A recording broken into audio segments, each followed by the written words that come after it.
नमस्ते दोस्तों, family vlog channel में आज आपका फिर से स्वागत है। और आज मैं आपके लिए पैसे की बचत की वीडियो लेके आई हूँ कि आप ऐसे कौन-कौन से तरीके हैं जिससे आप अपने पैसों की सेविंग कर सकें और धीरे-धीरे आप जो भी सामान खरीदते हैं उसमें से थोड़ा-थोड़ा पैसा कैसे बचा सकें।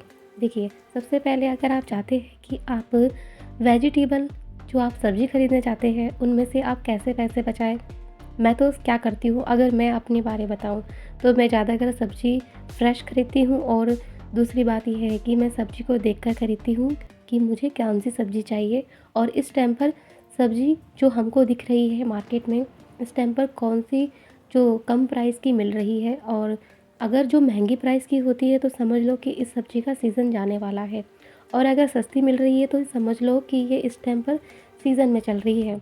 और इस तरीके से आपको सस्ती-सस्ती सब्जियाँ भी मिल जाएगी और आपके पैसे भी बचत हो जाएँगे।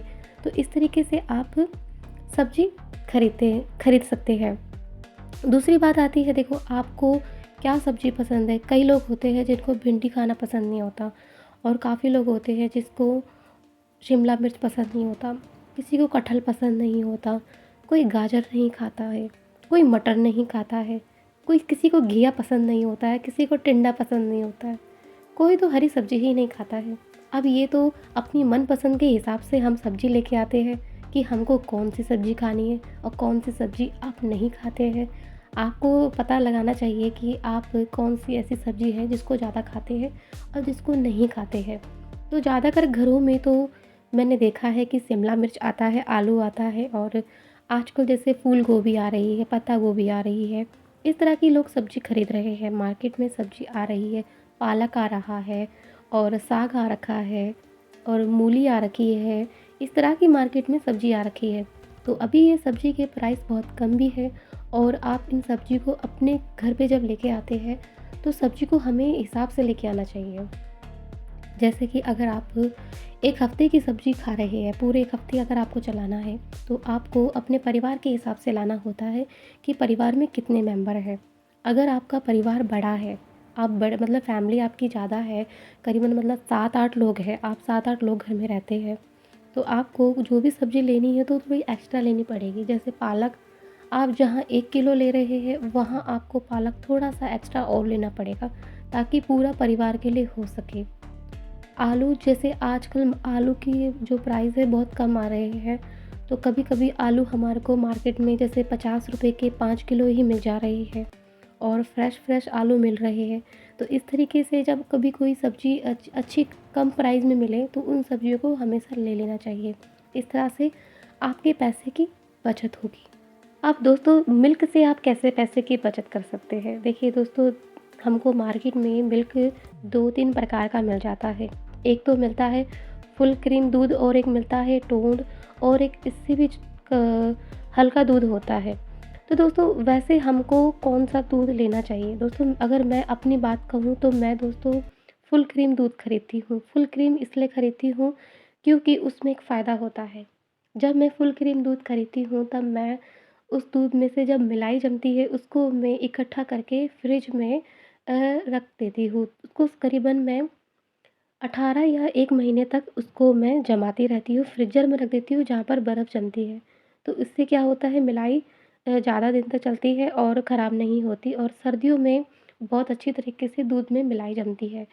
इसके बाद मैं उस दूध की मलाई का देसी घी बना लेती हूँ, क्योंकि देसी घी मेरा काफ़ी अच्छा जम जाता है। और आप इस तरीके से जैसे घर पे आप 2 किलो दूध लेके आते हैं, या आपके घर में 3 किलो दूध आता है या 1 किलो आता है। आप उसे रोज़ उबाल के रख दिया करें और उसको ढक दिया करें, फिर उसको फ्रिज में रख दिया करें। उसके बाद उसको बिल्कुल मही मत छेड़ा करिए, उसके बाद उसमें अच्छी मलाई जम जाएगी, और फिर उस मलाई को आप जमाते रहिए। इससे आपको देसी घी भी बन जाएगा आपके घर पे। जैसे देसी घी आप रोटियों में लगा सकते हैं, और इस तरीके से आप दूध से आप इस तरीके से पैसे की बचत कर सकते हैं, और आपको देसी घी बाहर से भी खरीदने की ज़रूरत नहीं पड़ेगी। आप घर पे भी बना सकते हैं। तो मैंने भी घर पे बनाया था, तो मैंने इसकी वीडियो तो बनाई नहीं क्योंकि मैंने कुकिंग की वीडियो नहीं बनाती। तो पहले कुकिंग की वीडियो बनाती थी, लेकिन अब नहीं बनाती। तो इस तरीके से मैंने इसमें देसी घी बनाया, और ये देखिए आप, इसमें से मैंने आधा देसी घी खा लिया है, और अब ये थोड़ा आधा हो चुका है, लेकिन मैं सर्दियों में अक्सर जमाती हूँ क्योंकि सर्दियों में अच्छा देसी घी जम जाता है। तो आपके देखिए दूध के पैसे तो बच रहे हैं ना देसी घी से ही, तो ये तो हुआ ना पैसा वसूल। आपने कभी ज़ीरो ऑयल की कुकिंग करी है? नहीं करी है? अगर करी है तो एक बार बना के ज़रूर देखना। एक बार क्या हुआ, मेरे घर पर ऑयल ख़त्म हो गया था। समझ में नहीं आ रहा था खाना कैसे बनाऊँ? तो घर पे कोई मेहमान नहीं था, सिर्फ़ हम अपने ही लोग थे। अगर होता कोई मेहमान तो हम जल्दी-जल्दी लेके आते ऑयल, लेकिन उस दिन मैंने जानबूझ के ज़ीरो ऑयल कुकिंग बनाया था घर पर और घरवालों को थोड़ा सरप्राइज़ दिया था कि ज़ीरो ऑयल की कुकिंग कैसी होती है। तो मैंने जब वो ज़ीरो ऑयल की कुकिंग बनाई घर पर, तो घरवालों ने कहा था कि घर पे तो तेल है ही नहीं, फिर तूने सब्ज़ी कैसे बनाई? मैंने बोला ज़ीरो ऑयल कुकिंग। मतलब कोई तेल की सब्ज़ी नहीं, बिल्कुल भी नहीं। तो मैंने उस दिन आलू मटर की सब्ज़ी बनाई थी और सब्ज़ी बहुत अच्छी बनी थी, जो मैंने यूट्यूब से ही देखकर सीख कर बनाई थी और मैंने उस दिन जब बनाई तो घरवालों को वो सब्ज़ी बहुत पसंद आई। तो दोस्तों कभी-कभी ना हमें ना ये नहीं सोचना चाहिए कि घर में ये नहीं है, अब क्या होगा? अब कैसे बनेगा? खाना नहीं बन पाएगा? नहीं, हम नहीं कर सकते। तो कभी-कभी हमारे को हर चीज़ में एडजस्ट होने के लिए भी ना सब कुछ सीखना पड़ता है, तभी तो हम पैसों की बचत कर सकते हैं।